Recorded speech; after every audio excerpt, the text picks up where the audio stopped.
So if you look, they still have the break-in stuff here. Oh, by the way, we fixed this. This was what was in that. And we're pulling this apart to see why it wasn't working. There's a whole story with this. So we have the cylinders. So this was the cylinder that had the bad injector. You can see a little bit of pitting. Mind you, this was supposed to be a rebuilt motor. So pitting there. It looks like maybe something impacted it. This water doesn't scare me too much because this was sitting outside for a day or two when it rained. So any water I'm not too afraid of, but still that's not great. So I'm trying to think about how this would have been in the car. So no, I'm sorry. So the way it would have been in the car, this would have been the cylinder with the bad, right? Trying to do it in my thing. So that would be on this side in theory. And then the one that, so this is our bad injector. Okay, that took me too long to figure out.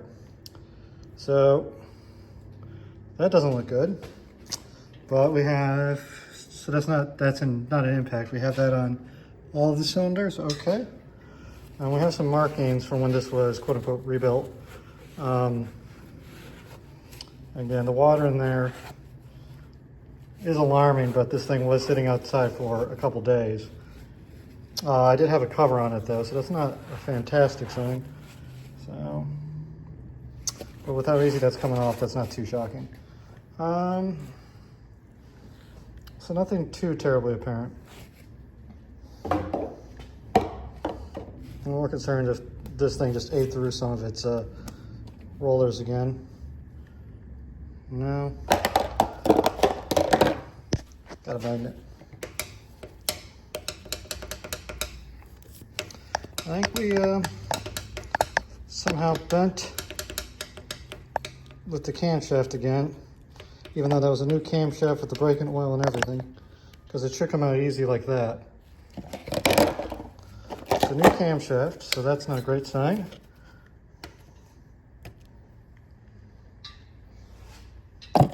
No damage. See, like how that easily came out? All right. Yeah. That's what it looked. Yeah. That's how easy that should come out. Not labeling these because I'm not going to reuse them if I do a rebuild. That's all fine. All right. Yep. That one was a little difficult to get out.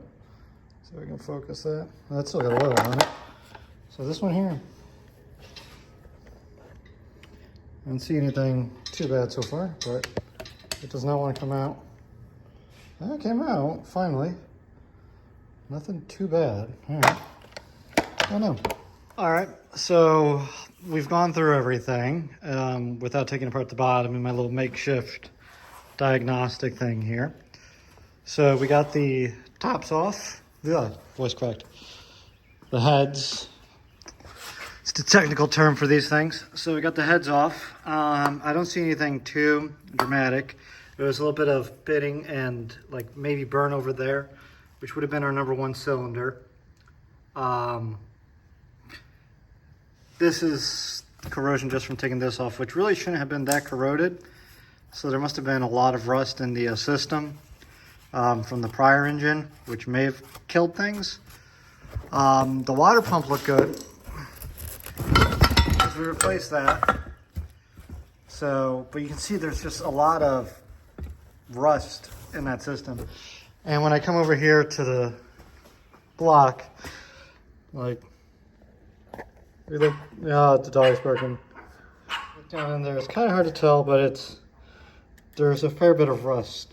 The camshaft we replaced, there doesn't seem to be any kind of issues going on down in there, from what I can tell. I checked the alignment on the timing marks here, and they all lined up. I moved it since, just to kind of take a look at everything.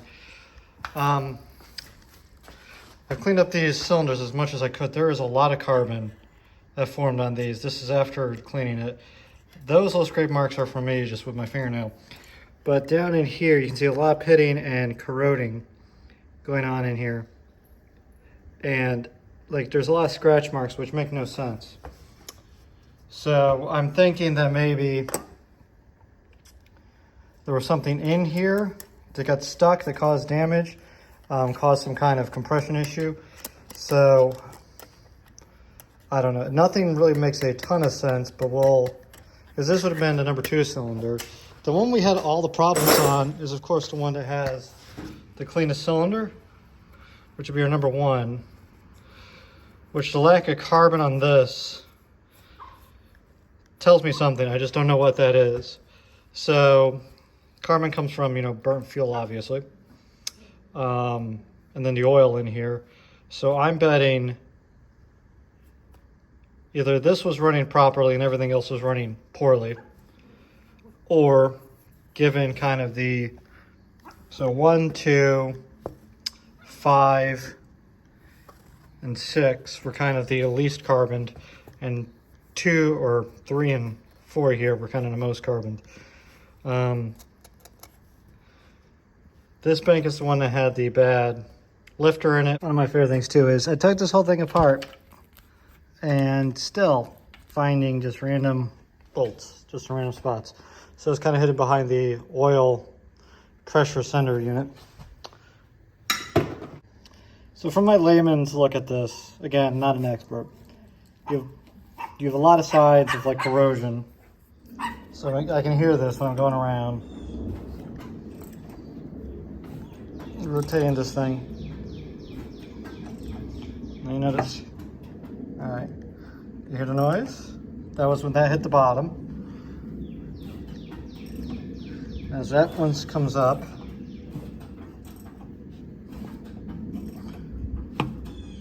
you can hear there's something I think wrong with the wrist pin on this one. As I continue this tear down, you see all this around the cam shaft like locator. That's not a great sign. And then these bolts were held on like barely at all. So I'm gonna try and pop this off. We can get a new cap, I think. If not, well, this engine wasn't working anyway. So this is, I literally just took this pan off, and you can see there's a bunch of sediment. There's whatever this orange thing is down here. So I'm imagining this is the level sender that was installed in here. What it looks like happened is that level sender sucked itself up into this at some point. And that's not great. This is magnetic here. You see it's grabbing all that. Oh boy. Yep, so there's a lot of bits of metal. Let's see if that focuses. Going on here. See, some stuff not so metallic. I don't know. I'm not an expert or really even well trained or trained at all. But we're gonna try and figure out what the hell. I think I figured out the primary issue. Like that is not great. It looks like, to my untrained eye, maybe bearing material or something. So yay. All right. I got more metallic stuff. And this is just coated. So that's chowdered up. That's worthless now. Lovely.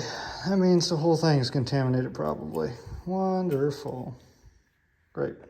Deconstructing, and I took off the bolts here, or the nuts, whatever you want to say. This is still with it all connected. This is how loose it was when I was messing around with it. So I'm going to try and break this open live on camera and all that, but I might have to change my plan here. That is insane.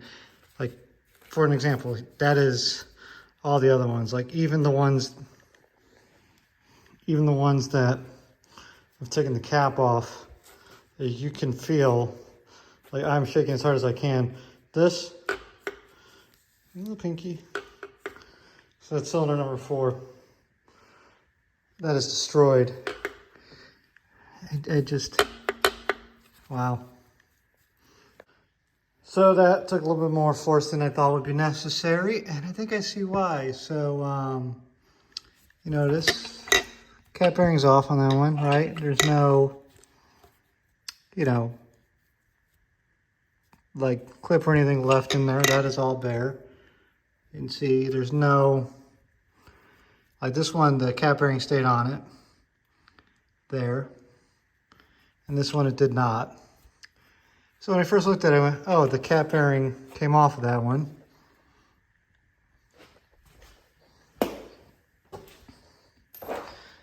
You can see again over here, down, nada. I went, oh, okay. Well then, it must be in here. No. All of the bearing, all of it, is there. How does that happen? After all, it's just a simple car for limited use. Anyway, the coolest feature is right over here, and that's the alarm. So the way this thing works is every sensor...